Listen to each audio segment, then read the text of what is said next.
Halo, selamat malam. Presiden terpilih Pilpres 2024 Prabowo Subianto membuka lebar kesempatan partai-partai lawan untuk bergabung dengan koalisi gemuknya Prabowo Gibran. Partai Nasdem dan Partai Kebangkitan Bangsa mengindikasikan akan bergabung ke koalisi pemerintahan. Hal itu memunculkan resistensi dari Ketua Umum Partai Demokrat Agus Harimurti Yudhoyono yang meminta Prabowo mempertimbangkan faktor kesetiaan atau loyalitas. Koalisi bukan hanya soal besar-besaran, jangan-jangan di awal kompak, kemudian rontok di tengah jalan. Wanti-wanti koalisi gemuk Prabowo rontok di tengah jalan. Bersama saya Rifana Pratiwi akan membahasnya selama 1,5 jam ke depan dalam Political Show.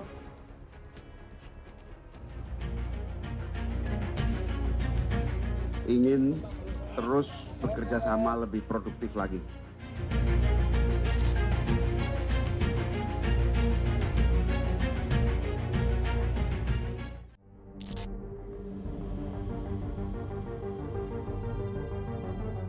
Satu persatu, partai anggota koalisi perubahan yang mengusung Anies Baswedan dan Muhaimin Iskandar dalam Pilpres 2024 rontok.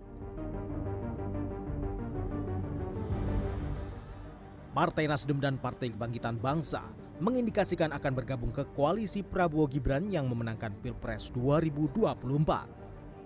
Beberapa kali Presiden terpilih Prabowo Subianto menyambangi Ketua Umum Partai Nasdem Surya Paloh di Nasdem Tower, Jakarta Pusat. Surya Paloh kemudian berkunjung balik ke kediaman Prabowo di Kertanegara, Jakarta Selatan Kamis lalu. Akhirnya Nasdem resmi mendukung pemerintahan Prabowo Gibran.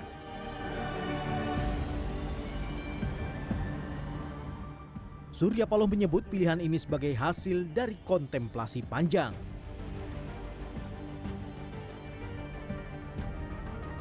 Kalau memang ada opsi karena dasar, bukan saya yang meminta. Tapi kesempatan, dorongan, keinginan, spirit mengajak untuk bersama dengan pemerintahan. Saya pikir itu lebih baik.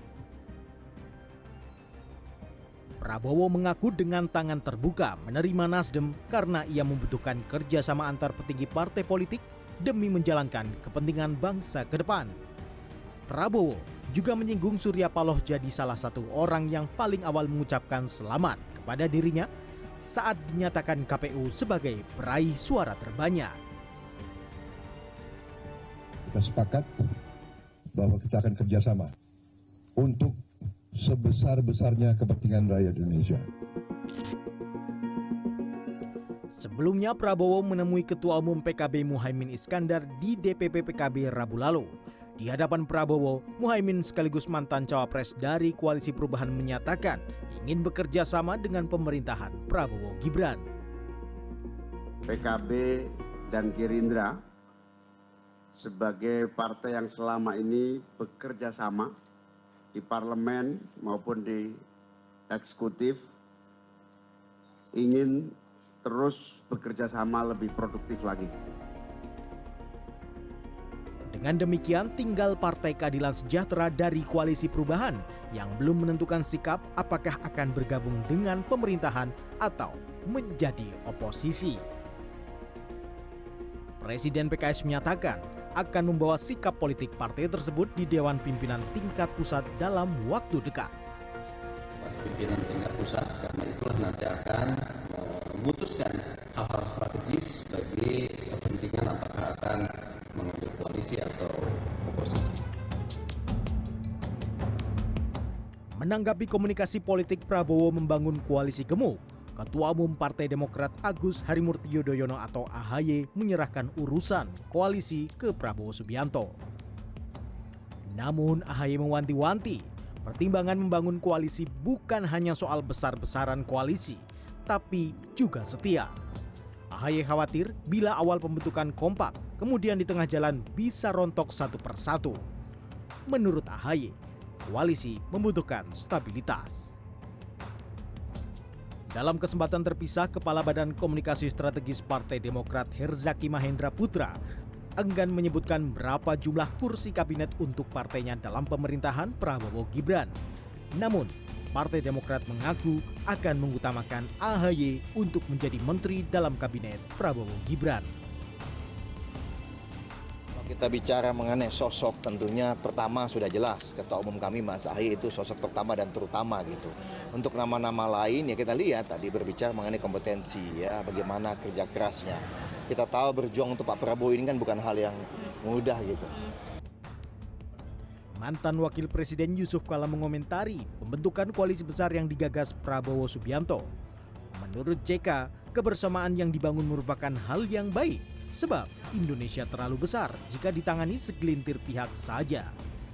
Namun, JK mengingatkan pentingnya oposisi untuk mengawal pemerintahan.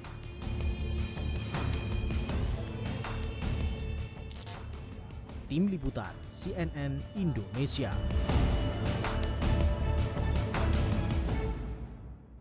Terima kasih Anda masih menyaksikan Political Show. Kini saatnya kita masuk ke segmen Electionpedia. Tim Litbang CNN Indonesia telah merangkum data perolehan suara pemilu 2024 hasil penetapan resmi dari KPU RI yang dikonversi menjadi jumlah kursi di DPR RI atau di parlemen. Kita lihat bagaimana simulasinya. Yang pertama adalah perolehan kursi DPR RI hasil pemilu 2024. PDI Perjuangan tetap kokoh bertengger dengan 110 kursi. Perolehannya 18,97%, menyusul dengan ketat Golkar di 102 kursi, 17,57%, kemudian ada Gerindra dengan 86 kursi, 14,83%, kemudian ada Nasdem dengan 70 kursi, 12,07%, kemudian ada PKB 68 kursi atau 11,7%, ada PKS dengan 53 kursi, 9,14%, PAN dengan 49 kursi atau 8,45% dan Demokrat dengan 42 kursi atau 7,24%. Total ada 580 kursi di DPR RI periode 2024-2029, tapi sekali lagi ini belum hasil resmi karena masih ada gugatan pemilu legislatif di Mahkamah Konstitusi yang bisa mengubah konstelasi kalau kemudian gugatan dari P3 ini diloloskan di Mahkamah Konstitusi, maka akan ada 9 parpol yang tetap bertengger di parlemen dan tentu saja ini perolehan kursinya pasti akan berubah karena P3 masuk mengambil jatah-jatah kursi yang ada di sini. Ini tadi perolehan kursi DPR RI, hasil rekap dari KPU, kita lihat bagaimana komposisinya ketika partai koalisi Prabowo Gibran harus berhadapan dengan partai koalisi dari Anies Ganjar. Ini sebelum ada yang main mata bergabung ya, kita lihat. Simulasi kekuatan koalisi dan oposisi sebelum PKB dan Nasdem bergabung, ini oposisi jumlahnya 51,90%, terdiri atas PDI Perjuangan, kemudian Nasdem, PKB, dan juga PKS. Ini sebenarnya cukup solid ya untuk bisa jadi check and balances. Sementara koalisinya di 48,10%, terdiri atas Gerindra, Golkar, PAN, dan Demokrat. Tapi sayang sekali tampaknya iman para ketua umum parpol ini tidak kuat-kuat amat, mereka langsung nyebrang, melabuhkan perahunya atau melabuhkan partainya ke koalisinya Prabowo. Kita lihat simulasi kekuatannya setelah ada partai yang kemudian memilih bergabung. Kita lihat oposisi jadi 28,12% karena tinggal PDI Perjuangan dengan PKS. Sementara koalisinya gemuk sekali 71,88%, terdiri atas PKB, Gerindra, Golkar, Demokrat, PAN, dan Nasdem. Ini sebetulnya mirip ya dengan koalisinya Pak Jokowi yang sekarang dan koalisinya Pak Susilo Bambang Yudhoyono pada 2009-2014. Jadi memang tradisi koalisi gemuk tampaknya ingin sekali dipertahankan oleh siapapun presiden yang terpilih. Tapi koalisi gemuk dengan banyak partai politik di dalamnya tentu saja banyak kepala, banyak keinginannya, macam-macam. Tidak bisa semuanya dipenuhi dan rentan sekali untuk rontok, rentan sekali untuk keropos. Dan bagaimana dengan loyalitas? Kita lihat dulu di 2009-2014 Pak SBY kerepotan dengan koalisi gemuknya. Banyak partai yang kemudian berulah, demikian juga dengan Pak Jokowi dengan koalisi gemuknya. Banyak juga partai yang berulah.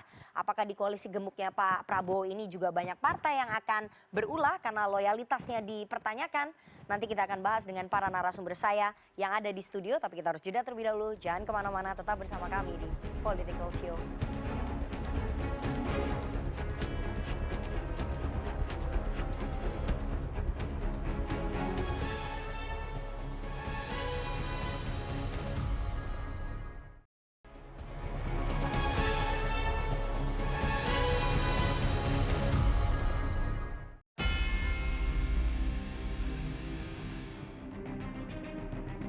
Kita sepakat bahwa kita akan kerjasama untuk sebesar-besarnya kepentingan rakyat Indonesia.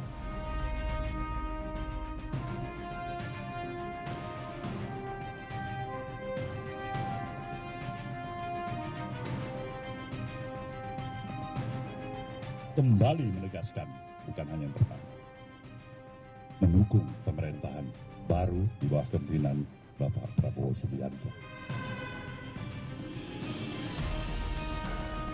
Di parlemen maupun di eksekutif ingin terus bekerja sama lebih produktif lagi.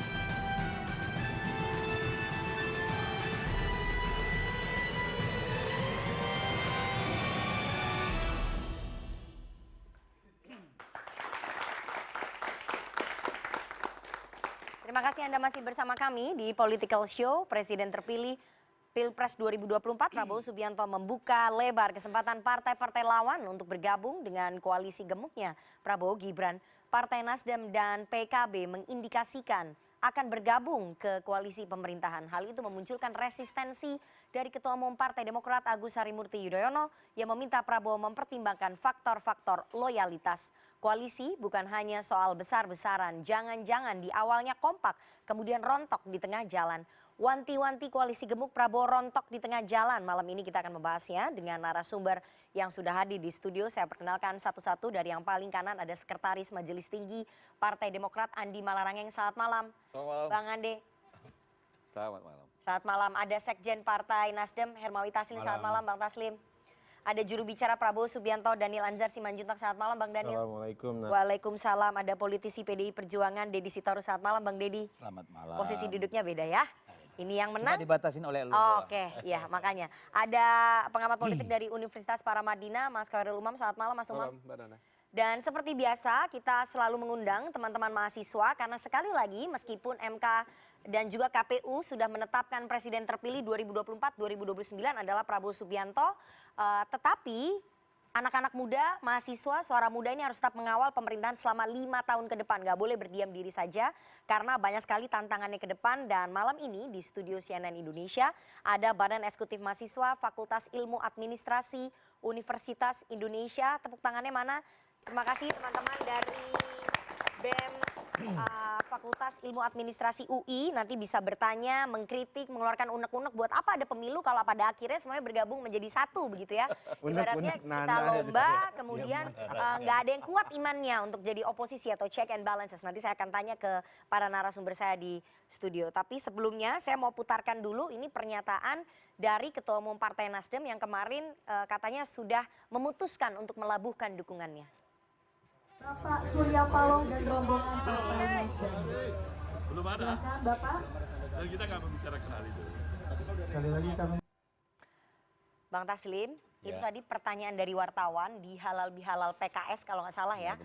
Apakah ada tawaran menteri untuk Partai Nasdem dari Pak Prabowo sebagai pemenang pemilu? Pertanyaan saya, apa kemudian tawarannya untuk Nasdem agar bisa bergabung ke koalisinya Pak Prabowo? Masa nggak ada tawaran sama sekali? Kayaknya nggak mungkin.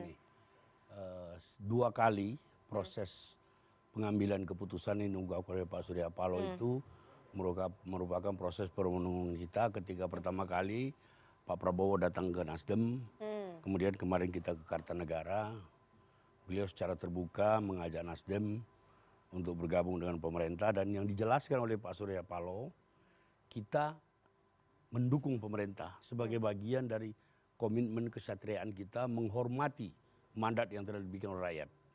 Jadi mendukung pemerintah tidak serta-merta kemudian masuk dalam kabinet. Oke. Nah, itu pertanyaan wartawan juga begitu. Jadi ditawari apa? Masuk kabinet atau tidak dan segala macam. Masih ada waktu 6 bulan. Kita masih terus memperhatikan dinamika kebangsaan ini. Tapi yang jelas kita mendukung pemerintah ini, pemerintah yang sah sebagai bagian dari komitmen kebangsaan kita. Sudah selesai MK, kita harus move on. Kita mesti selesai, setiap kompetisi ada akhirnya, setiap kompetisi ada akhirnya, bahkan orang yang bertinju pun babak belur, dia sudah nggak bisa lihat lagi, mereka masih bisa berangkulan. Saatnya kita memikirkan kepentingan bangsa dan negara. Sekali lagi saya tegaskan, kalau soal masuk dalam pemerintahan itu belum kita bahas dan kita belum memikirkan itu, masih ada waktu 6 bulan. Kita diminta. Pak Prabowo mengatakan kemarin itu, Diminta untuk masuk ke dalam pemerintahan. Kita ajak Nasdem masuk pemerintahan. Pak Surya bilang itu saya akan bicarakan dengan teman-teman. Jadi clear posisi kita mendukung pemerintah, tetapi masuk di pemerintahan belum, masih karena masih 6 bulan ya. Yang penting masuk aja dulu ya. Karena pembentukan kabinetnya kan Oktober 2024. Jadi masih ada 6 bulan. Masih ada jeda waktu, begitu maksud Anda kan? Yang penting masuk aja dulu. Kita sedang memperhatikan dinamika kebangsaan ini. Kan mendukung pemerintah tidak harus masuk dalam kabinet. Itu dua hal yang berbeda menurut saya. Oke. Tapi kenapa secepat itu ya? Kenapa nggak nunggu Kongres Nasdem nanti? Kan kami dengar Kongres Nasdem dimajukan ya pada bulan Agustus 2024. Kongres Nasdem bisa Agustus, bisa kenapa harus secepat September. Bukan hanya itu. Jadi beberapa jam setelah KPU mengumumkan, sudah langsung Nasdem mengumumkan, besoknya kita ikut mengantar. Kita ikut mengantar berkas tim hukum 01 di mana kami bagian daripadanya untuk melakukan gugatan. Kita menghormati semua tahapan-tahapan. Kenapa secepat itu? Apakah tidak ingin keduluan oleh partai lain? Jadi Nasdem masuk duluan salah satu ciri-ciri restorasi itu adalah kecepatan bertindak dan sportivitas. Restorasi itu perubahan kan? Sportivitas itu adalah bagian dari apa yang kita lakukan ini. Rakyat sudah memberi mandat dengan segala ketidakpuasan kita. Faktanya sudah seperti ini ya. Kita harus ikuti kemauan. Tapi Nasdem dicap sebagai politisi ataupun partai yang pragmatis. Bagaimana kemudian? Itu silakan orang mencap, tapi faktanya kami mengalami kenaikan average 17,5%. Kursi kami dari 1.862 menjadi 2.190 hari ini. Kemungkinan akan bertambah lagi nanti setelah sidang MK. Jadi ditawari bergabung oleh Pak Prabowo itu memang dari Pak Prabowo-nya ya? Ditawari bergabung oleh Pak Prabowo, saya duga itu konsekuensi dari sikap kami mendukung pemerintah. Tetapi kami belum menyatakan bergabung. Ini nggak ada kaitannya dengan tekanan kasus hukum di KPK? Kita mendukung pemerintah. Tidak urusan dengan hukum. Hukum itu sendiri lagi. Jadi nggak ada kaitannya dengan tekanan kasus hukum di KPK ya? Setiap partai pasti punya masalah-masalah sendiri. Tapi pandangan kita ini murni kepentingan bangsa dan negara. Yang kami dengar sebetulnya sebelum Pak Surya menyampaikan secara terbuka ingin mendukung pemerintahannya Pak Prabowo, sudah ada pertemuan beberapa kali, ada 4 kali pertemuan dengan Ketua Harian Partai Gerindra Pak Sufmi Dasko Ahmad. Di situ ada pembicaraan di mana Anda nggak mungkin nggak tahu karena Anda sekjen. Jadi Anda nggak mungkin nggak tahu ya. Pak Surya pasti akan bicara Manda. Ngopi Nanti Bang Daniel, kita nanya ke Bang Daniel. Tapi pertemuan itu, di dalam pembicaraan itu ditawari posisi menteri.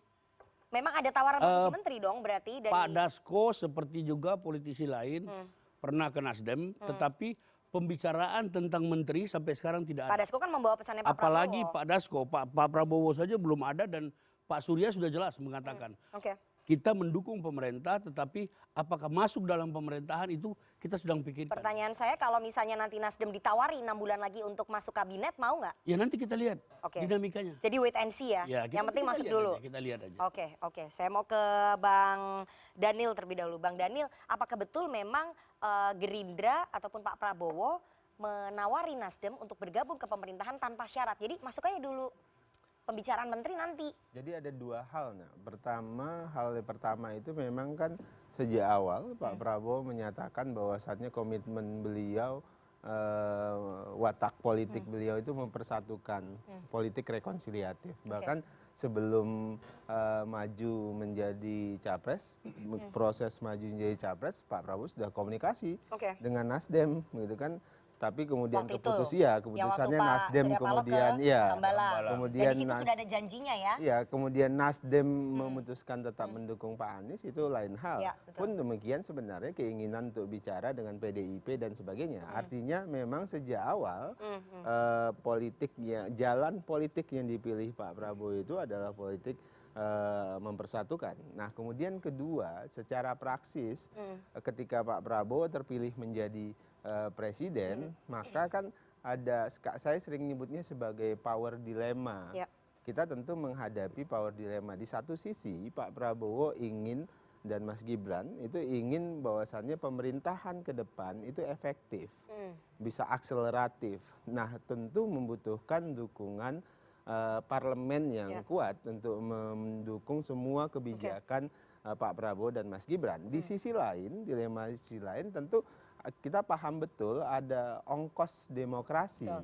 Ongkos demokrasi yang saya maksud adalah kita ingin demokrasi kita sehat dengan pressure group yang mumpuni. Pressure group yang mumpuni tentu di parlemen salah satunya, salah duanya ya masyarakat sipil, salah tiganya presenter. Ya, itu bisa juga, itu kan mereka bisa jadi kelompok penekan. Nah, itu bagian yang memang dipikirkan kan Pak Prabowo. Nah, tentu jalan ini dipilih. Hari ini tentu Pak Prabowo sedang sebutlah mencoba menelusuri, termasuk Nasdem, termasuk PKB, termasuk PDI Perjuangan. Jadi, nah sampai dengan detik ini bahasa yang digunakan Nasdem adalah siap bekerja sama. Bahasa yang digunakan oleh Gus Muhaimin dan PKB siap bekerja sama. Tapi maknanya bekerja sama bersama-sama di dalam pemerintahan atau menjadi kelompok penyeimbang itu kita belum tahu. Oke, tapi kan Anda tadi katakan bahwa ada ongkos politik ya. There's no such thing as a freelance. Tidak ada makan siang yang gratis dalam politik ya. Ketika kemudian partai politik ingin bergabung gitu. Jadi itu sudah diketahui juga ya oleh Pak Prabowo ketika mengajak Nasdem dan PKB bergabung bahwa ada ongkos politik yang harus dibayar, memberikan karpet merah, memberikan kursi kabinet. Tentu pasti ya. Kondisi itu kita dipahami betul oleh Pak Prabowo. Dan sudah disiapkan. Tapi kan ya nanti kita lihat. Masa nggak disiapkan? Ya, nanti kan kita lihat. Kita kan belum tahu apakah Nasdem akan bersama di pemerintahan atau tidak. Nah, tentu berbeda perlakuannya antara jamaah koalisi yang sejak awal bersama dengan jamaah masbuk. Yang baru masuk ya. Ini kan Nasdem dan PKB kalau dalam sholat itu jamaah masbuk. Tentu halnya berbeda. Apa yang membedakan? Ya pasti berbeda. Jatahnya. Ya misalnya begitu. Kan ini terkait bukan sekedar bagi-bagi kursi, tapi kemudian komitmen untuk berkontribusi terhadap bangsa dan negara. Itu yang dipikirkan oleh Pak Prabowo. Tapi ketika mengajak Nasdem dan PKB bergabung, Pak Prabowo pasti sudah menyiapkan dong. Kita lihat nanti kan belum tahu kita apakah Nasdem nanti jangan-jangan Pak Surya Paloh memutuskan jadi di luar pemerintahan. Kan bisa jadi. PKB memutuskan. Iya, tapi kan belum dinyatakan apakah di kabinet atau di luar kabinet. Mendukung pemerintah itu kan bisa bermakna di dalam pemerintahan atau di luar pemerintahan. Atau mungkin ada kekhawatiran dari Pak Prabowo dan Gerindra kalau Nasdem dan PKB bergabung mendukung pemerintahan tapi bersikap dua kaki gitu. Pak Prabowo salah satu kapasitas Pak Prabowo selama ini adalah membangun soliditas tim yang kuat. Saya yakin kalau sudah dalam satu kabinet, dalam satu tim, saya yakin semuanya akan kompak. Berarti masih ada kekhawatiran ataupun pertanyaan? Enggak ada kekhawatiran. Pak Prabowo. Yang khawatir terkait itu adalah Nana. Enggak, Pak Prabowo kan tadi belum clear tuh Nasdem dan juga PKB mau masuk kabinet atau hanya mendukung pemerintah. Nah ini kan ada PKB, kan ada pertanyaan. Ada Nasdem, ada PDI Perjuangan loh, jangan PDI lupa. Belum ngomong apa-apa, iya betul, ada PDI Perjuangan. Jadi kan semuanya punya kesempatan yang sama. Baik. Kita berarti menunggu dalam posisi Gerindra dan Pak Prabowo menunggu sikap resminya Nasdem. Mau hanya masuk mendukung pemerintahan tapi nggak bergabung ke kabinet. Nah itu mungkin yang menjadi pertanyaannya. Saya akan putarkan pernyataan dari Pak Prabowo dan juga Mas AHY berikut ini. Kita sepakat bahwa kita akan kerjasama untuk sebesar-besarnya kepentingan rakyat Indonesia.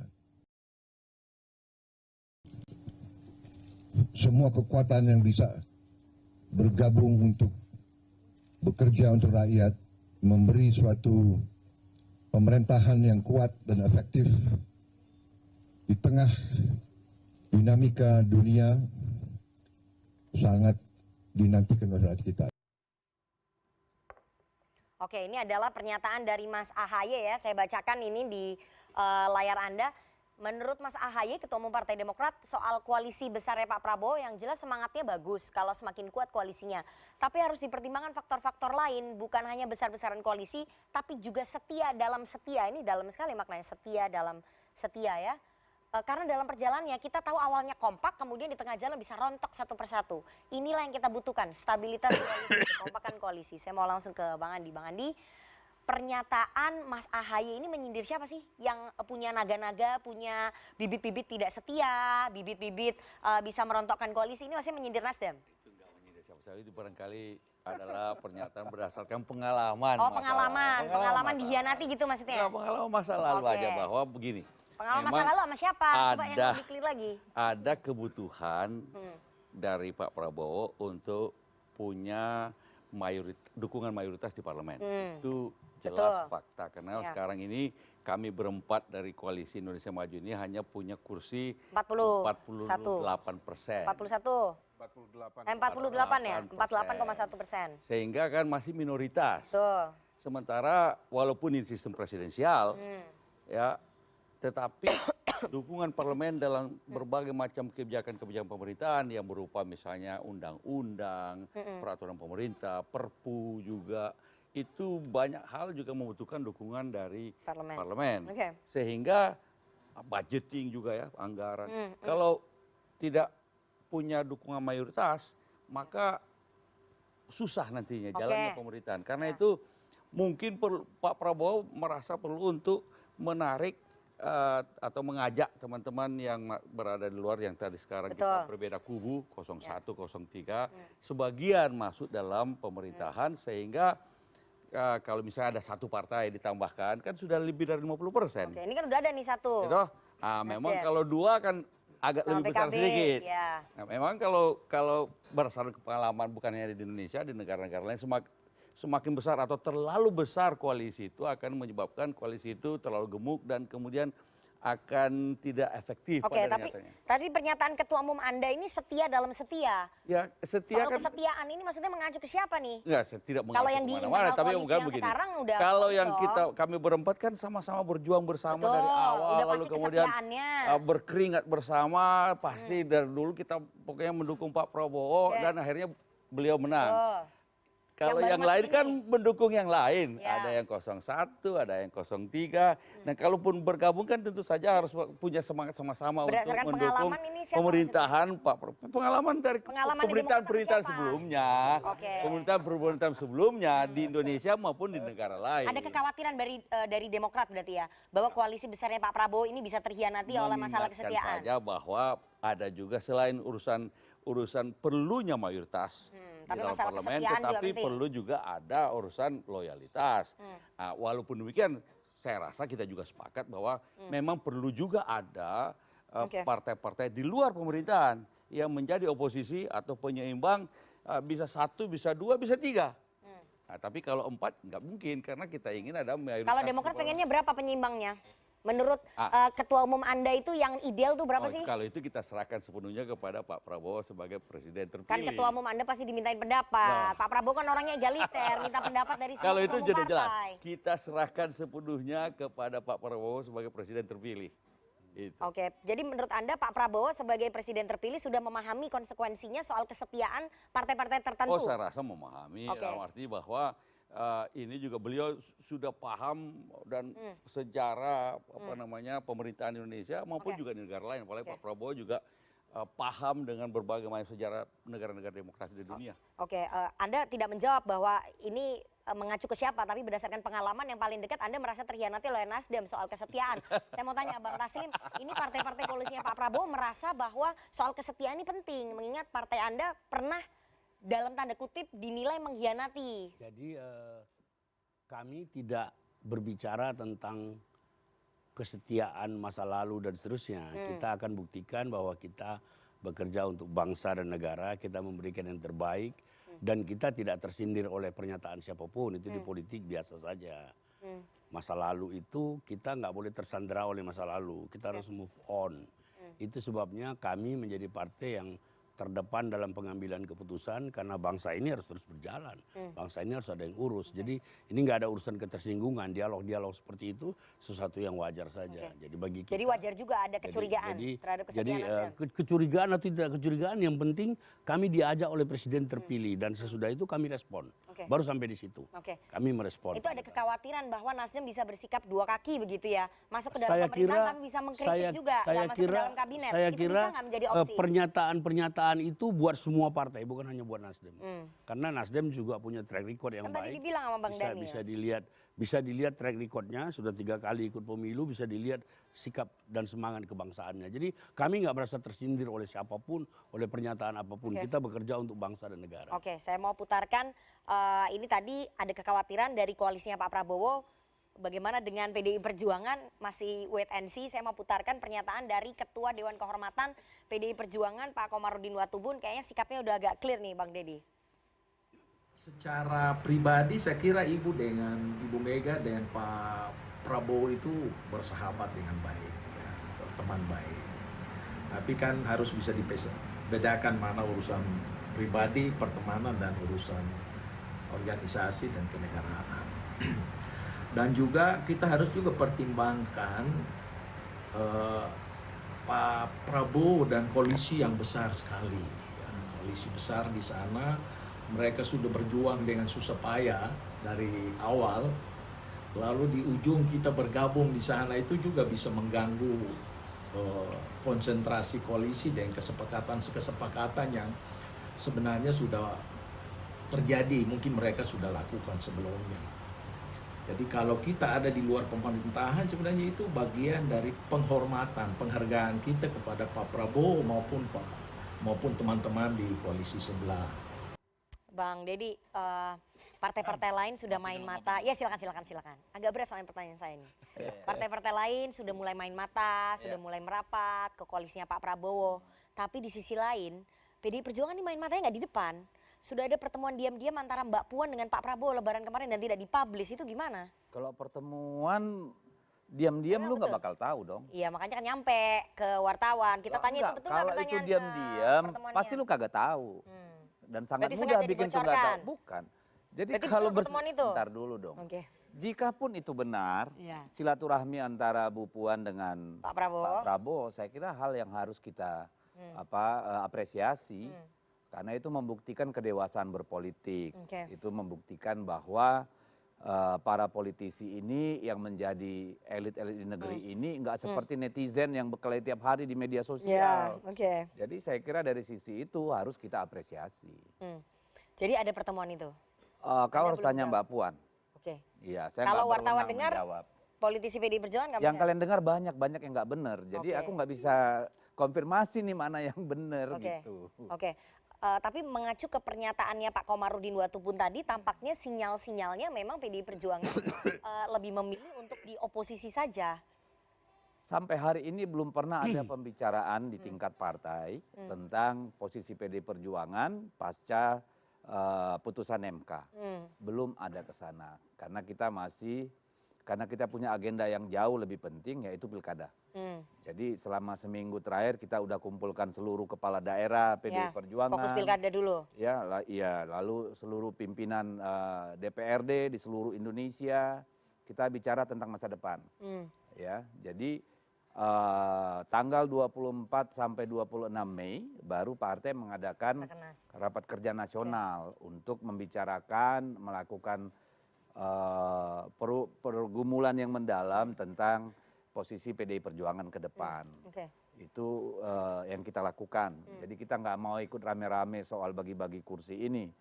Tapi kan memang kita harus memahami bahwa ya semua presiden terpilih itu pasti pengen kestabilan politik. Dalam artian ya mayoritas kalau bisa semua dukung lah. Tapi kita juga punya pengalaman selama Pak Jokowi, ya. Di situ ada yang harus dikorbankan juga. Jadi ketika semua partai ada di dalam, koreksi terhadap kebijakan-kebijakan, terhadap undang-undang, ya, terhadap eksekusi pemerintahan, itu jadi hampir tidak ada check and balancesnya. Dan pengalaman PDI Perjuangan kan itu tahun 2004, 2009 itu kan berada di luar pemerintahan gitu ya. Nah, tetapi apakah kemudian akan seperti itu lagi, nanti kita tunggu. Karena sampai hari ini belum pernah ada satu kali pun pertemuan membicarakan soal itu. Tapi tawaran itu datang bertubi-tubi ya? Ke saya yang pasti enggak. Iya ke elit dong. Ini kan tadi Bang Daniel bilang bahwa Pak Prabowo juga mengajak PDI Perjuangan masuk. Kan artinya saya nggak berhak menjawab itu. Tapi kalau soal komunikasi. Tapi ada tawaran untuk bergabung. Bukan kalau soal komunikasi. Nggak mau banget loh ngomong ada tawaran loh. Lah ya kan saya tidak bisa mengomongkan sesuatu yang tidak menjadi hak saya menjawabnya kan. Itu nanti namanya kebablasan. Terus? Yang pasti sampai hari ini belum ada pembicaraan soal itu sama sekali, itu saya garansi. Bahwa apakah ada elit pimpinan PD Perjuangan yang bertemu atau berdiskusi dengan kawan-kawan partai politik lain termasuk Gerindra di sana, saya kira sudah pasti. Karena kita kan berinteraksi ngurus negara ini, nggak mungkin nggak ketemu. Tapi bahwa PD Perjuangan terbelah, ada yang sebagian ingin tetap bertahan di oposisi, tapi sebagian lagi ingin bergabung ke koalisinya Pak Prabowo, itu betul nggak? Terbelah itu kan kata-kata orang yang nggak ngerti PDI Perjuangan. Maksudnya aspirasinya berbeda. Dong. Kalau tidak ada aspirasi yang berbeda bukan partai politik, itu gerombolan. Di PDI Perjuangan itu semua orang berhak melakukan aktivitas politik, berhak berbicara sampai partai memutuskan. Dulu waktu sebelum penetapan calon presiden juga begitu. Tapi begitu partai memutuskan ya tidak ada. Jadi kalau ada orang yang bilang, oh PDI Perjuangan terbelah, ya lu belajar dulu politik, belajar dulu sejarah PDI Perjuangan. Karena dalam demokrasi perbedaan kan harus hidup. Sehingga dia dicapai satu konsensus bersama dan dibuat keputusan oleh pimpinan. Berarti memang ada suara-suara aspirasi yang berbeda. Ya kalau nggak ada, itu hansip. Ya, atau katakanlah ormas, kalau partai politik pasti ada pemikiran yang berbeda dong. Baik, saya mau ke Mas Umam. Mas Umam, udah cukup? Udah cukup. Nanti kita nanya lagi. Tajam. Ya. Terus sampai ngopi gue. Ya, ngopi lagi. Terus Mas Umam, Anda melihat resistensi dari partai-partai koalisi pendukungnya Pak Prabowo yang lama terhadap kedatangan dari partai-partai baru gitu. Anda melihat itu nggak, riak-riak resistensi itu? Kalau resistensi rasa-rasanya semua masih dalam tahap yang terukur ya. Karena bagaimanapun juga politik akomodasi per hari ini itu menjadi sebuah kebutuhan. Bahkan kalau misal dalam konteks upaya untuk menghadirkan stabilitas pemerintahan dalam transisi kekuasaan yang baru, praktis ini hukumnya wajibul wujub. Sewajib-wajibnya wajib. Karena 48% itu praktis belum memenuhi. Dari angka psikologis sampai kemudian kebutuhan untuk menghadirkan stabilitas. Kalau misal belajar dari era pemerintahan Pak SBY, kemudian Pak Jokowi, praktis minimal 60%. Tapi kalau misal kemudian mau stabil betul 70%. 70% itu relatif cukup bisa kemudian menjadi dasar bagi sebuah pemerintahan untuk menghadirkan tadi stabilitas, kinerja, fokus dan sebagainya. Dengan catatan model koalisi yang memang betul-betul disiplin. Karena praktis kalau misal kita belajar ya, di fase periode pertama misalnya di era pemerintahan Pak SBY, termasuk di fase akhir pemerintahan Pak Jokowi, ada cukup banyak gejolak. Dan gejolak itu to some extent, kalau misal kemudian masuk dalam ranah kebijakan publik dan kemudian menyerang balik dari pemilik kekuasaan tertinggi, hal itu sangat merepotkan. Itu tadi yang diingatkan oleh Mas AHY soal loyalitas, soal setia dalam setia itu? Ya, kalau misal kemudian merujuk, kalau misalnya ya, Mas AHY kemudian menyampaikan itu sebagai sebuah upaya untuk mengingatkan, to some extent agak make sense juga. Mengapa? Itu bagian dari resistensi ya? Kalau misal resistensi mungkin barangkali bukan resistensi, tapi konteksnya mengingatkan. Karena bagaimanapun juga narasi argumen yang digunakan oleh teman-teman di koalisi 01 dan 03, memang kemarin itu melakukan serangan terbuka kepada Pak Prabowo, Mas Gibran dan juga pemerintah Pak Jokowi. Bahkan Cak Imin misalnya dengan jurus selepetnya, itu yang dulu dia hadir di acara IKN ya, di peresmian IKN, di perdebatan kemarin dia menyerang balik. Mas AHY juga mengkritik IKN, terus habis itu jadi Menteri ATR datang ke IKN. Artinya dalam konteks ini bahwa upaya untuk mengingatkan itu, nah itu menjadi bagian dari dinamikanya. Nah makanya kalau misal kembali lagi, sekali lagi tadi konteksnya, itu bisa jadi menjadi sebuah upaya untuk negosiasi dalam arti barangkali partai di dalam, terutama yang tadi disampaikan oleh Mas Daniel, itu menjadi penting dan relevan. 4 partai yang menjadi pengusung utama, maka statusnya harus berbeda. Tadi kalau misal diistilahkan masbuk gitu, penumpang utama dengan penumpang cadangan. Karena jangan sampai kemudian karena misal jumlah kursinya lebih besar, lebih kuat, maka kemudian perhatiannya lebih besar. Saya pikir enggak, keringatnya berbeda, usahanya berbeda. Saya gini, kenapa kita harus terjebak bahwa yang namanya pemerintahan dalam sistem presidensial ini harus majority total? Karena kan kalau tadi belajar dari kasus Pak SBY, dukungannya tidak maksimal di tahun 2004, survive kok 2 periode. Pak Jokowi juga begitu. Jadi ini kan nggak seperti Amerika misalnya, ketika di DPR tidak setuju tentang budget, maka berhenti itu pemerintahan. Kalau kita kan nggak, pakai sebenarnya sebelumnya APBN sebelumnya. Lalu kalau undang-undang misalnya atau kebijakan yang baik lalu ditolak oleh partai-partai politik, maka partai politik itu akan dihukum oleh para pemilih berikutnya. Jadi kalau menurut saya tidak perlu ini dibangun satu narasi bahwa seolah-olah tanpa koalisi yang mayoritas di parlemen, maka pemerintahnya akan lumpuh. Jadi ini menurut saya satu catatan tambahan ya. Oke, ini kita harus break nih. To some extent yang menjadi catatan Bang Deddy, betul relevan. Tetapi juga di saat yang sama, kalau misal kemudian ada model koalisi besar, tapi kemudian di saat yang sama atas nama misalnya hak pengawasan di DPR kemudian dia merepotkan pemerintahan, itu dalam konteks tertentu itulah yang kalau repot kan biasa. Nah itu yang kemarin. Oke, kita lanjutkan nanti ya. Yang kemarin. Di segmen selanjutnya kita harus. Pemerintahan Pak Jokowi udah diam. Kalau cuma repot dalam demokrasi harus sudah siap repot. Kita harus jeda terlebih dahulu.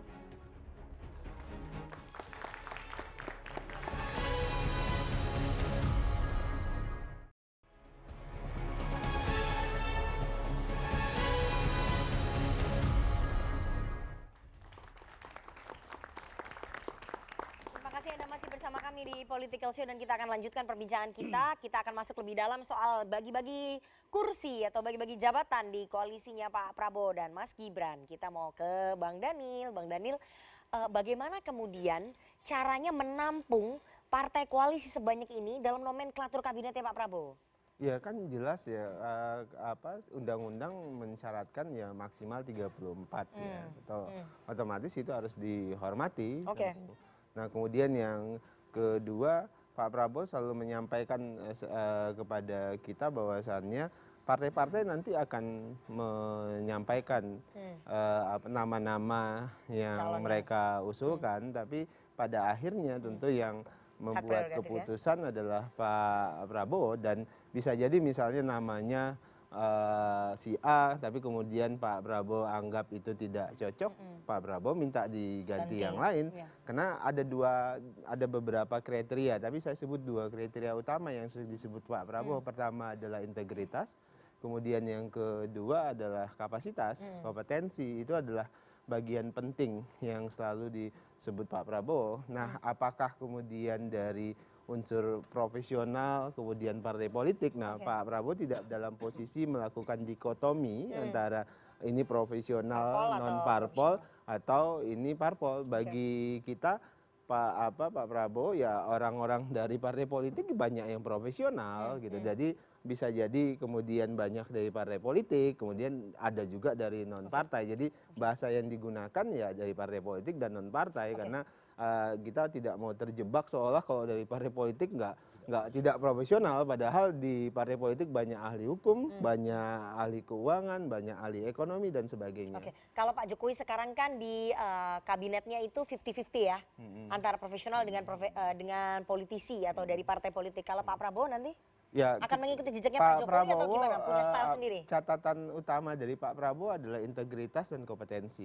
Kalau kemudian yang dibutuhkan ada di partai politik, kenapa tidak? Kalau kemudian tidak ada di partai politik, ya bisa dicari dari yang lain. Jadi catatan utama dan pertamanya adalah integritas dan kompetensi sesuai dengan kebutuhan komposisi kabinet nanti. Oke, kami dengar untuk mengakomodasi banyaknya partai koalisi yang bergabung ke Pak Prabowo dan juga Mas Gibran, ini Undang-Undang Kementerian Negara akan dirubah. Jadi nomenklaturnya jumlahnya nggak 34 lagi, tapi jadi 40 menteri. Saya nggak tahu Anda dengar dari mana, tapi yang jelas. Tapi lebih dari 34. Ya kami nggak pernah mendengar itu. Mungkin pendengaran wartawan ini lebih tajam dari mana. Yang jelas saya nggak pernah dengar itu. Oke, belum. Saya nggak pernah mendengar. Oke, jadi mungkin bisa lebih nggak nomenklaturnya dari 34? Hari ini 34 dan itu sesuai undang-undang. Oke, jadi kalau undang-undangnya dirubah nanti kita lihat kondisi ke depan? Saya nggak tahu terkait itu.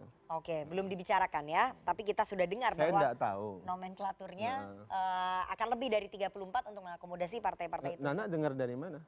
Dari informasi yang beredar. Dari mana informasinya? Dari teman-temannya Bang Daniel dong. Itu hoax lah. Oh berarti hoax ya? Sebutkan dong dari siapa. Oke, berarti nanti kita buktikan tanggal dari siapa? 20 Oktober 2024. Enggak bener dari siapanya dulu. Dari siapa? Narasumbernya. Enggak bener berarti hoax itu. Harus sebut dari siapa? Iya, dari siapa? Nggak boleh, jurnalis harus menutupi narasumbernya, itu ada di kode etik jurnalistik. Nanti pembuktiannya tanggal 20 Oktober 2024 ya. Apakah jumlah kabinetnya Pak Prabowo lebih dari 34? Apakah tetap 34 atau justru lebih dari 34? Itu waktu yang akan menjawab nanti, 20 Oktober. Nanti saya akan undang Bang Daniel lagi ya, untuk membuktikan omongan saya. Saya mau ke Bang Andi. Bang Andi, Demokrat sendiri berharap dapat berapa sih jatahnya? Kalau itu belum kita, artinya Di kita dalam- serahkan semuanya kepada Pak Ya, Prabowo. pasti, Tapi kan ada yang kami tahu aspirasi. sekarang ini adalah Pak Prabowo sedang melakukan memikirkan tentang desain kabinet. Nomenklaturnya dan sebagainya, karena beliau mempunyai program-program yang memang khas dalam proses kampanye dan bagaimana itu diakomodasikan di dalam struktur pemerintahan atau kabinet. Dan beliau punya waktu cukup lama, jadi tidak usah buru-buru. Pengalaman kami dengan Pak SBY, saya rasa juga Pak Jokowi biasanya urusan orang-orang. Jadi kalau desain kabinet bukan orang, tapi strukturnya. Tapi biasanya kalau zaman Pak SBY itu kira-kira Oktober berbicara tentang orang dan baru kemudian partai-partai diminta untuk mengajukan nama. Kita lagi nggak bicara orang, kita bicara jumlah. Nah, kemudian apa termasuk jumlah? Kan ketika komunikasi dengan partai, biasanya partai diberitahukan ajukan sekian nama untuk sekian posisi. Belakangan kemudian posisinya juga sudah diberitahu. Kalau sekarang masih terlalu jauh saya rasa, sehingga wajar kalau misalnya sampai sekarang memang kami belum ada pembicaraan tentang berapa posisi mana untuk Partai Demokrat atau berapa banyak. Tapi yang jelas kami Partai Demokrat siap untuk menyodorkan kader-kader terbaik dari Partai Demokrat untuk membantu Presiden Prabowo nantinya kalau sudah 20 Oktober sudah jadi presiden. Mas Ahaye tetap didorong? Oh tentu saja ketua umum kami adalah kader terbaik dari Partai Demokrat. Karena Golkar ketua umumnya tapi kalau sudah menyampaikan Pak Prabowo bahwa minta Golkar ada dapat 5. beberapa kader lain lagi dari Partai Demokrat, kami akan siap juga untuk posisi-posisi yang memang kami juga siapkan kalau nantinya misalnya dibutuhkan untuk posisi ini, kami juga akan menyiapkan kader-kader yang terbaik untuk posisi tersebut dengan integritas dan kapasitasnya. Baik, karena Golkar ketua umumnya Pak Erlangga Hartarto sudah menyampaikan bahwa Golkar dapat posisinya 5. Bahkan kalau bisa lebih, karena jumlah pemilih Golkar yang paling banyak nih milih Pak Prabowo. Itu Golkar udah dapat tuh, udah shake hands 5. Masa Demokrat belum? Kami serahkan sepenuhnya pada Pak Prabowo. Tentu saja Pak Prabowo sudah bisa menilai dan kami siapkan kader-kader yang terbaik.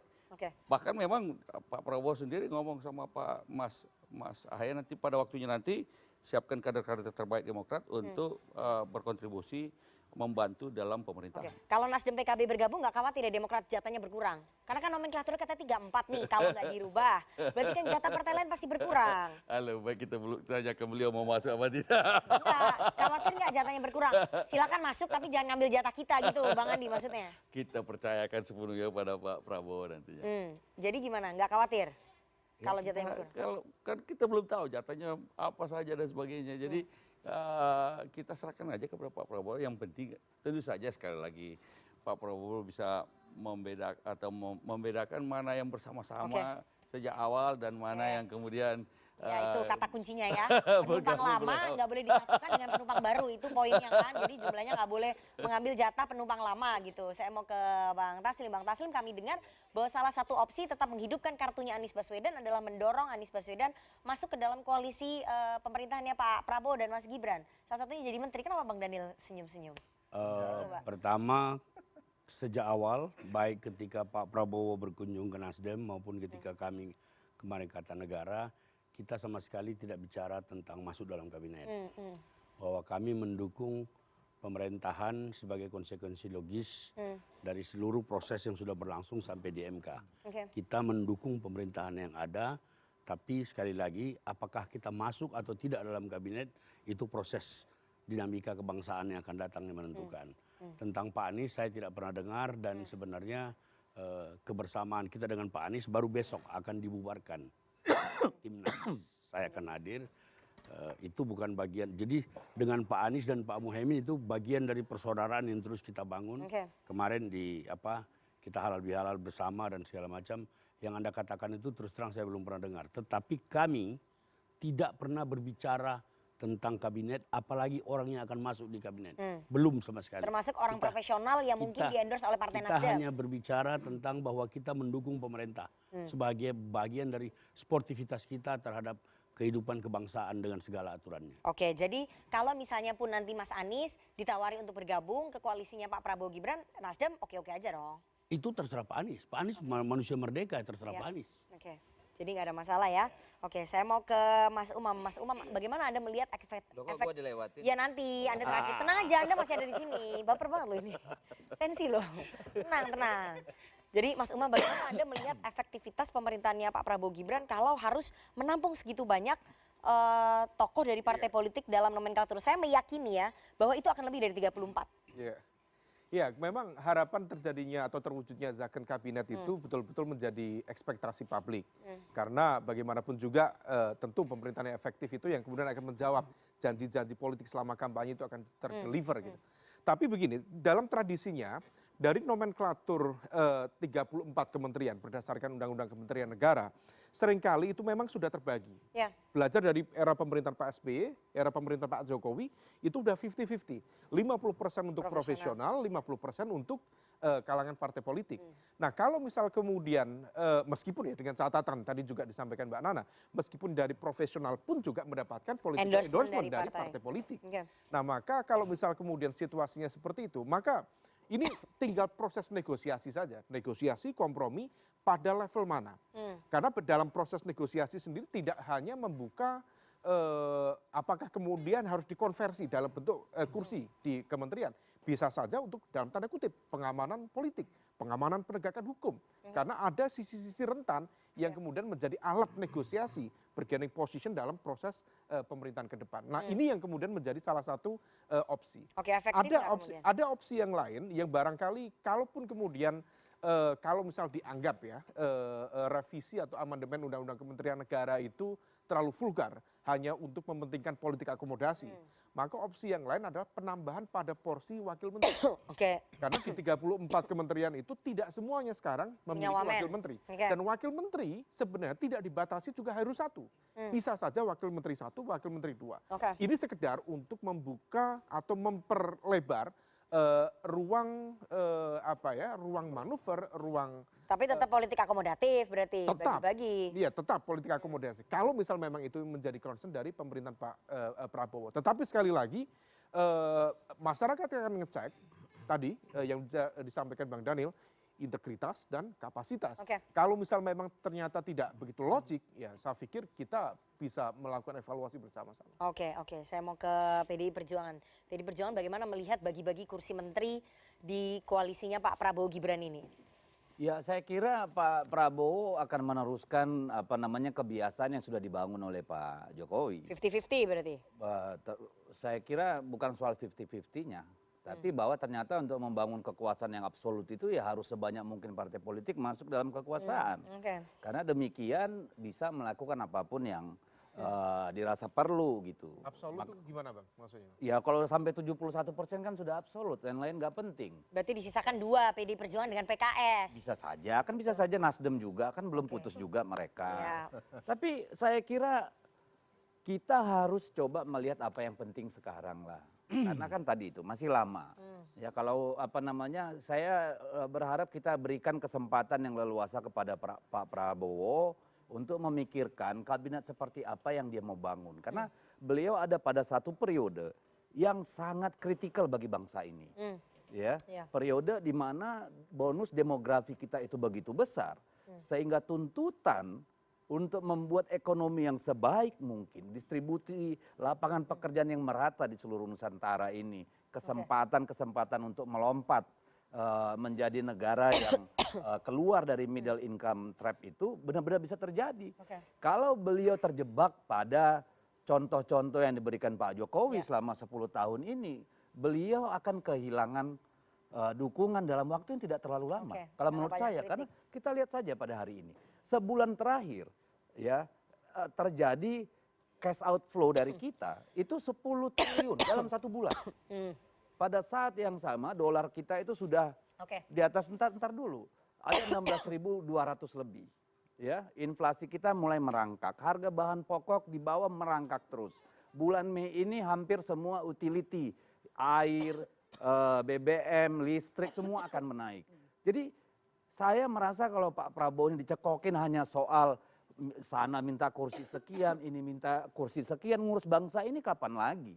Dan bagi saya Pak Prabowo sebagai seorang katakanlah militer ya, TNI harus berani keluar dari perangkap budaya politik yang hanya merupakan kerumunan bagi-bagi itu. Jadi harapan kita Pak Prabowo itu betul-betul membentuk yang namanya zakon kabinet, kabinet ahli. Lupakanlah ya kalaupun mau maksakan harus partai ini banyak wakil menteri, ada komisaris, silakan bagi-baginya di situ. Tapi carilah menteri-menteri terutama dengan portofolio ekonomi. Tapi kabinet ahli di tengah bagi-bagi kursi begini. Saya kira makanya tadi dari awal saya bilang, jangan terjebak pada bahwa di DPR itu harus absolut. Kalau enggak nanti rame. Emang kenapa kalau rame? Kan yang milih katanya 58%. Lalu takut apa? Kan pasti dihukum tuh partai-partai. Tapi kalau terus melanggengkan penyanderaan presiden oleh partai-partai politik, ini justru kebiasaan buruk. Nggak ada bedanya Pak Prabowo nggak menghasilkan sesuatu yang berarti gitu. Oke, silakan Bang Daniel. Apanya ini? Itu ditanggapi dong. Harusnya Pak Prabowo membentuknya tuh kabinet ahli. Ini gimana sih, lagi ngelamun apa ya? Ya yang jelas saya sebutkan sejak awal, kabinet ahli itu adalah tujuan Pak Prabowo dalam konteks tadi saya sebutkan bahwasannya ada dua kriteria. Pertama yaitu integritas dan kapasitas. Jadi tadi terjemahan saya bukan berarti kemudian kalau dari partai politik itu nggak ahli. Itu tadi yang saya mau keluar dari keluar dari dikotomi ini. Loh, ini di partai politik tuh banyak sekali ahli keuangan ada. Baik, kalau kemudian Anda sebut misalnya dia profesional, nggak berpartai politik, kemudian di-endorse oleh partai politik, apa bedanya? Nggak ada. Jadi fokus Pak Prabowo ada pada posisi tadi saya sebutkan kompetensi dan integritas. Mau sukunya apa, asal partai politiknya dari mana, dan nggak ada masalah. Mau dia dari partai politik atau dari manapun, ya benar-benar di bidangnya. Fokus Pak Prabowo itu di situ. Nah misalnya tadi saya sebutkan, misalnya Demokrat mengajukan beberapa nama. Nah kemudian kalau dirasakan oleh Pak Prabowo ini nggak tepat. Harus cari orang lain yang dari Demokrat yang punya kompetensi ini begitu. Fokus Pak Prabowo di situ. Kalau misalnya di zaman Pak SBY beberapa nama untuk satu posisi. Iya, betul. Sehingga kemudian presiden nanti akan memilih yang kayak begini, Mas AHY kan tidak punya background ATR BPN ya. Tapi kemudian menjadi menteri ATR BPN. Itu kan kemudian dipertanyakan oleh banyak pihak. Kalau itu Pak Jokowi yang mengangkat, bukan Pak Prabowo. Iya, makanya itu yang diharapkan supaya Pak Prabowo mungkin tidak mengikuti jejak itu gitu loh. Jadi begini, intinya begini. Kalau saya berbeda pendapat tadi bahwa tetap saja dibutuhkan mayoritas. Walaupun sistem presidensial, mayoritas dukungan di parlemen. Kenapa kalau tidak? Kalau anggaran memang bisa menggunakan anggaran tahun lalu, tapi misalnya undang-undang. Kalau presiden mengusulkan sebuah undang-undang di parlemen, lalu kemudian ditolak di parlemen, kan tidak jadi undang-undang itu. Itu artinya undang-undangnya buruk. Bukan, karena mayoritas tidak mendukung. Karena tidak mungkin undang-undang yang baik, mendukung, ada aspirasi dari masyarakat masuk dan dipandang penting, ditolak oleh partai-partai. Tetap saja dalam tradisi demokrasi ketika dukungan minoritas, namanya pemerintahan minoritas. Kita sudah punya pengalaman di negara-negara demokrasi lain. Ketika pemerintahan menjadi minoritas, dia akan kesulitan menggolkan undang-undang karena tidak adanya dukungan cukup di parlemen. Sehingga pemerintah menjadi tidak efektif. Tapi kalau tadi contohnya udah jelas. Pak SBY 2004 ternyata survive dengan minim. Tapi tahun 2000 tapi kemudian kan Pak SBY walaupun 2004 setelah itu mengajak beberapa partai untuk mendukung pemerintahan sehingga kemudian dukungannya tetap mayoritas di parlemen baik 2004 maupun 2009. Nah, tentu saja saya jadi agak kurang setuju ketika akhirnya supaya pemerintah asumsi seperti itu mengandaikan bahwa partai-partai politik ini adalah penjahat-penjahat. Orang di DPR ini adalah yang nggak peduli. Maksudnya melakukan transaksi. Bukan transaksi, artinya apapun kalau dia bukan dalam pemerintahan, semua yang dari pemerintah pasti ditolak. Jadi para faktanya di dalam ini yang harus kita rubah, Pak. Makanya demokrasi itu per 5 tahun supaya rakyat bisa menilai partai mana yang membela rakyat apa enggak. Maka kemudian bahwa akan ada keributan pasti. Diganjal apa susahnya? Makanya kalau cuma ribut doang, makanya pemerintahan selalu mengupayakan ada dukungan di parlemen. Karena itu sah-sah saja Pak Prabowo mengajak satu atau dua dari partai-partai lain untuk masuk mendukung pemerintahan Pak Prabowo. Walaupun tidak perlu semuanya, satu juga sebenarnya cukup. Ya, mungkin tapi buat Pak Prabowo pengen semua. lebih baik lagi mungkin tambah 2, tapi tidak perlu semua. Saya kira ya kalau Pak Prabowo sudah punya bayangan bagaimana dia mengelola pemerintahan, hari ini pun sudah keluar tuh kabinet. Kalau dia sudah punya bayangan yang jelas, begini saya akan mengelola negara. Ini orang-orang yang saya pandang selama pengalaman saya berpolitik sekian, ini akan saya sampaikan. Namanya Gege Mongso. Ini bukan Gege Mongso. Dulu malah Demokrat sebelum pemilu sudah ada kabinet yang dimunculkan sebagai bahan kampanye. Pak Presiden selalu setelah pelantikan Presiden, kemudian beberapa hari kemudian ini mau itu pengumuman oposisi. kabinet. Udah makin solid oposisi. Jadi makin solid bukan ya. sebelum 9. Makin solid sulit oposisi. Belum tentu juga. Oke. Juga. Ya, belum tentu. Biasa tadi disampaikan oleh Bang Deddy, di awal kan bisa keras, bisa apa, tiba-tiba saya hanya membayangkan begini. Tadi kan saya sudah bilang, ini fase kritikal bagi bangsa ini. Jadi harusnya mikirnya bagaimana memang kita, karena kan diberi mandat yang luar biasa nih, 58% menurut KPU. Harusnya ini dipakai semodal dasar untuk bilang sama partai-partai, saya kasih kalian, karena ini misalnya kalau PKB masuk, dari dulu kalian peduli karena umat NU itu banyaknya PKI, Kenaker misalnya, Nasdem apa. Jadi itu ada pada decisionnya presiden. Bukan pada negosiasi dari partai-partai, tapi dia harus punya leadership buat menentukan itu. Tapi kita harus jeda terlebih dahulu, nanti kita tanya bagaimana tanggapan dari teman-teman mahasiswa, apakah mereka kecewa dengan sikap dari partai-partai ini yang cepat sekali melabuhkan dukungannya ke koalisinya Pak Prabowo, atau mereka berharap tetap ada check and balances. Jangan kemana-mana, tetap bersama kami di Political Show.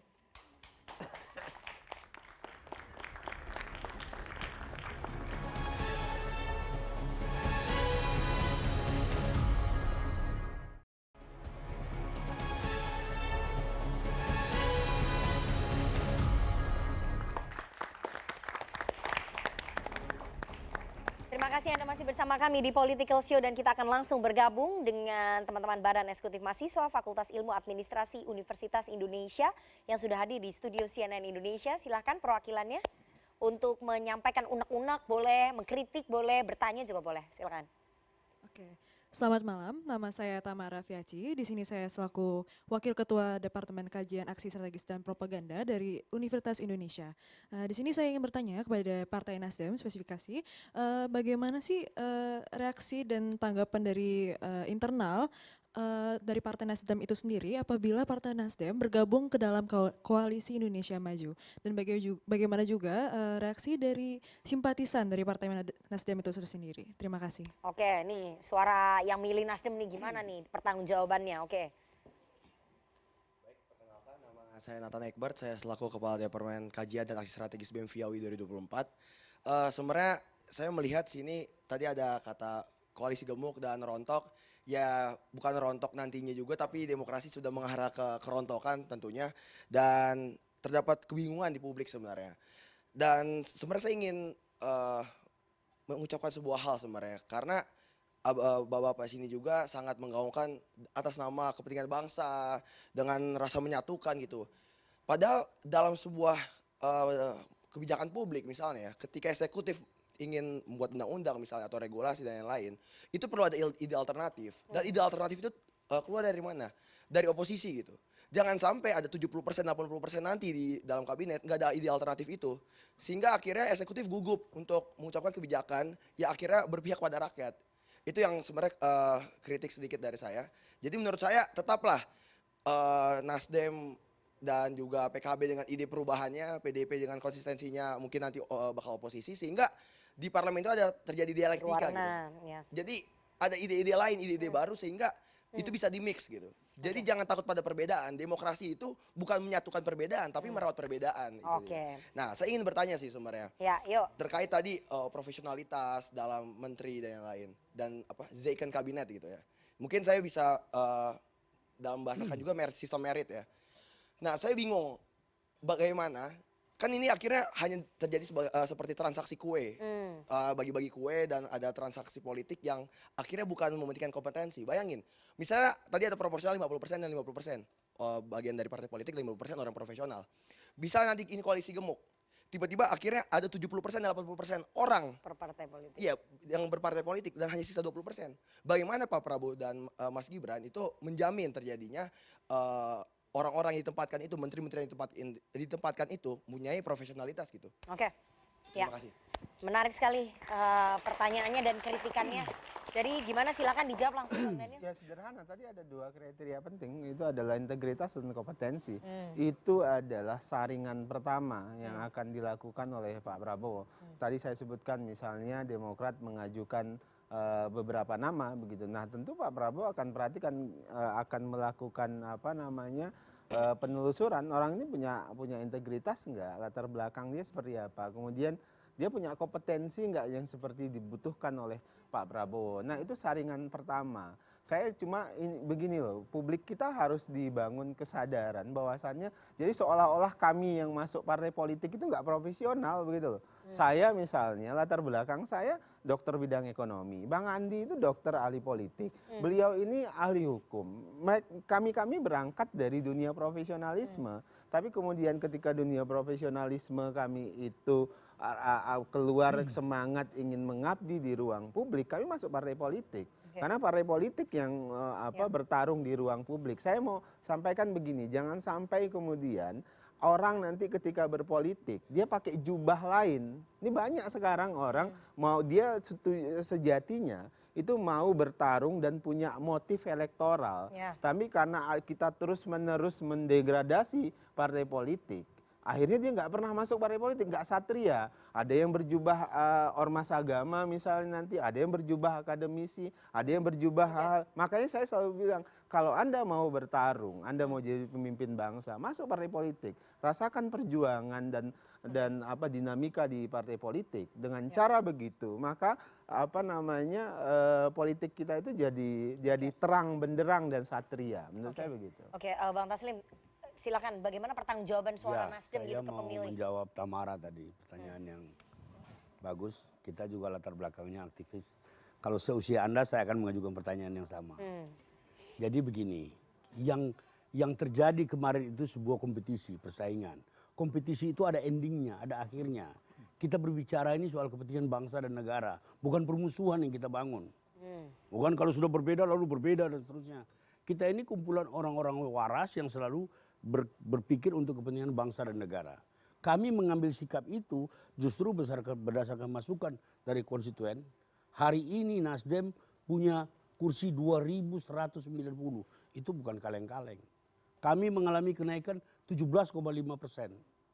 Dan semuanya disuarakan oleh Pak Surya Paloh itu merupakan kristalisasi dari bawah. Kenapa? Kita membangun kedewasaan, ada saatnya. Ada saatnya, saya bilang orang petinju pun sudah babak belur, matanya ngelihat pun udah nggak bisa. Di ronde terakhir mereka bisa berpelukan. Yang kita bangun tuh sportivitas. Hanya dengan sportivitas kita bisa membangun bangsa ini. Sportif kan nggak selalu harus bergabung. Betul. Kami tidak bergabung, belum bergabung dengan pemerintah. Kami mendukung pemerintah yang sah. Mengapa kita mendukung pemerintah? Karena itu sudah melalui proses. Ketika kami mengakui ketetapan KPU, besoknya saya yang ikut ke MK mendaftarkan. Mendukung mendukung pemerintahan Pak Prabowo Gibran yang sah ditetapkan oleh KPU, tapi belum bergabung. Belum bergabung. Kalau bergabung ya? dengan pemerintahan itu tadi yang dikatakan tuh masuk kabinet. Itu soal loyalitas itu kemudian yang dipertanyakan. Jadi itu sangat tergantung kepada dinamika politik yang ada. Kita mau berbicara dengan konstituen kita. Sekarang posisi kita seperti ini. Kita akui pemerintah yang sah karena sudah final semua usaha kita sudah lakukan. Dan sudah saatnya kita bergandeng tangan untuk membangun bangsa ini menuju kejayaan yang lebih baik. Baik, silakan Bang Andi menjawab. Memang kalau bergabung dengan pemerintahan Pak Prabowo, memang pemerintahan Pak Prabowo belum mulai. Nanti mulainya Oktober 20. Ya, intinya kita mendukung pemerintahan yang sah, tapi belum bergabung dengan pemerintahan. Nah, tapi intinya bahwa sekarang aja udah nggak kompak ini. Sama Nasdem. Baru di studio saya ini. Kita lihat nanti lagi ya. Kami pun belum bergabung dengan pemerintahan Pak Prabowo. Tapi intinya begini, bahwa kita ingin bahwa pemerintahan ini dikelola dengan secara efektif dengan orang-orang yang terbaik. Partai politik salah satu fungsinya adalah fungsi rekrutmen politik. Dalam rekrutmen menarik mencari orang-orang terbaik bangsa masuk ke dalam sektor publik, sektor pemerintahan. Dari berbagai macam kegiatan, dari berbagai macam lapisan masyarakat dan keahlian. Karena itu partai politik juga biasanya partai politik memang menyiapkan berbagai macam kader-kader yang siap untuk masuk ke dalam sektor, kalau punya kesempatan untuk menjadi bagian dari kekuasaan. Nah, ketika itu terjadi, wajar sekali kalau pemerintah partai-partai politik kemudian masuk ke dalam pemerintahan dengan kader-kadernya. Baik. Silakan Bang Deddy. Jadi tadi ada harapan dari mahasiswa UI bahwa ya lebih baik tetap aja PDI Perjuangan konsisten di luar begitu ya untuk mewarnai, memberikan alternatif yang berbeda kepada eksekutif nantinya, kepada koalisinya Pak Prabowo. Ya kalau mewarnai kan kesannya seolah-olah itu peran pinggiran. Sementara peran partai politik di parlemen itu ataupun partai politik di luar pemerintahan itu kan bukan kaleng-kaleng juga. Bukan bedanya kan cuma sana dapat jabatan dan privilege, sini tidak. Sebenarnya kan semuanya untuk bangsa dan negara. Jadi kalaupun PDI Perjuangan memutuskan berada di luar pemerintahan, itu juga adalah bagian dari keindahan demokrasi. Ya, kita juga ingin kan PDI Perjuangan sejak awal mengatakan selalu ingin membangun peradaban politik yang baik.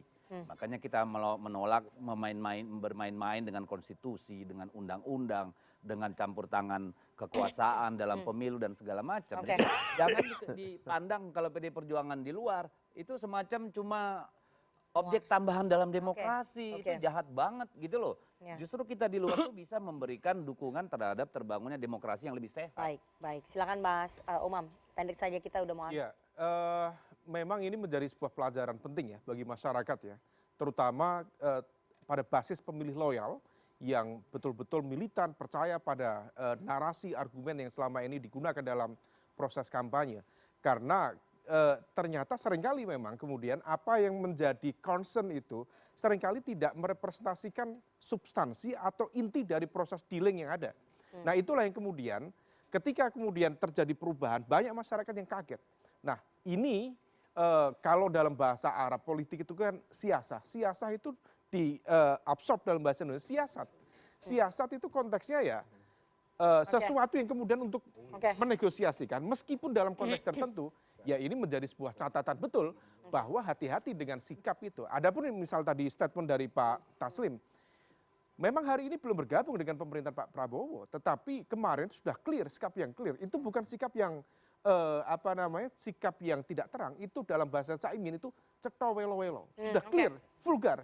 Nah, adapun statement tadi adalah bagian dari face saving strategy atau strategi dalam tanda kutip menyelamatkan muka. Karena bagaimanapun juga harus ada dipertanggungjawabkan kepada basis pemilih loyal yang kemarin dalam tanda kutip yang termakan, sama Tamara ya. termakan narasi dan argumen yang waktu kita udah habis nih. Lagi, bahwa kalau berada di dalam, ya konsisten. Nggak boleh. Jangan seperti berada di dalam tapi kemudian rasanya rasa oposisi. Ini kayak jangan juga berubah di tikungan kan kayak Demokrat kemarin. Satu lagi Rifana, ini kita harus segera nonton bola. Jangan takut, masih kosong-kosong. Jangan kemana-mana, bersama kami di Political Show. Udah berapa menit ya?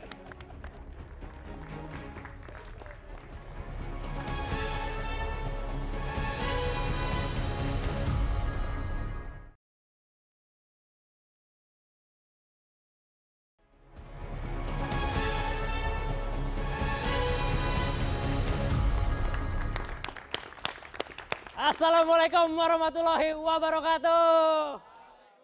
Ayo buruan mau nonton bola kita. Ya tepuk tangan dulu dong untuk kita semua. Ya buat yang belum tahu, kenalin nama saya Andi Malaranggeng Muda. Jadi tadi narasumber bilang saya mirip Andi Malaranggeng, itu saya sangat terhormat gitu ya. Tapi berarti kamu nggak pernah ngelihat Andi Malaranggeng Muda. Kenapa itu Pak? Tadi Ali Maranggeng salah. Salah dong, kan? Malarangeng. Si nonton iklan BCA ini. Namanya orang grogi Pak. Iklan BCA yang lagi pegang raket tenis. Ya tapi kita harus tepuk tangan dulu dong. Karena di sini ada salah satu politisi favorit saya. Bang Taslim dari Nasdem. Kenapa? Dibully. Mulai lagi dibully kita ini. Dia pengen sesubuk Bang Taslim. Koalisi Perubahan apa kabar Bang? Besok bubar. Kan Jujur ya, jujur. pada saat pemilu, saya tuh sangat menjagokan koalisi perubahan. Karena visinya bagus, ingin merubah Indonesia. Yang berubah haluan ya.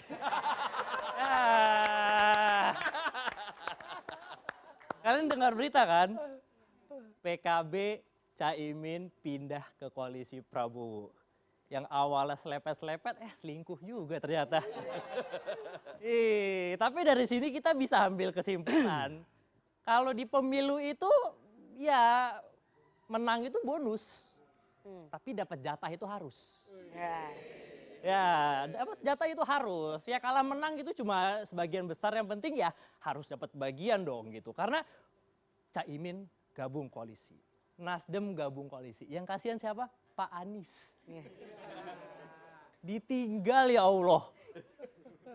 Pak, temenin lah. Ini kondisi ya sekarang Pak Anies itu kayak orang yang ditinggal pacarnya karena selingkuhannya lebih ganteng, lebih tajir, dan lebih mapan. Ya Allah Pak, setia dalam setia Pak. Temenin Pak Anies. Karena nih ya, takutnya ya, maksudnya saya tuh sebenarnya nggak ada masalah gimana-gimana. Cuman kalau misalkan semuanya gabung ke dalam koalisi, takutnya ini oposisi gunanya apa? Jadi nggak ada powernya. Kalau gini yang kasihan siapa? PDI. Kenapa? Berjuang sendiri. Iya. Malah ada beritanya PKS mau gabung koalisi juga. Ya makin sendiri lagi. Kalau berjuang rame-rame namanya itu gotong royong Jumatan itu. Oh kirain namanya Koalisi Indonesia Maju. Soalnya kan rame-rame. Tapi ya sebenarnya kita nggak tahu karena kita semua masih menakar-nakar kan seperti apa. Saya sih berharap semoga di koalisi nanti kalaupun banyak yang masuk ya, banyak bergabung, itu tetap terjaga. Nggak berantakan, nggak karena bagi-bagi kue jadinya hancur. Itu sih saran dari saya aja. Dan karena sekarang saya mau nonton bola, jadi mungkin saya tutup dulu. Terima kasih, nama saya Duto Triaji. Selamat malam. Oke, nggak gue perpanjang lu besok. Saya menolong orang-orang yang pengen nonton bola. Oke, terima kasih Komisi.co Duto Triaji atas selepetannya tadi. Semoga didengar ya oleh Caimin ya sama Mas Anies dan juga Pak Surya Paloh. Penampilan dari Duto Triaji tadi sekaligus menutup diskusi kita pada malam hari ini. Terima kasih kepada seluruh narasumber yang sudah hadir dan juga teman-teman dari Badan Eksekutif Mahasiswa Fakultas Ilmu Administrasi Universitas Indonesia. Kita akan ketemu lagi di Political Show Senin pekan depan jam 20:05 waktu Indonesia Barat. Saya Rifana Prati pamit. Selamat malam, sampai jumpa.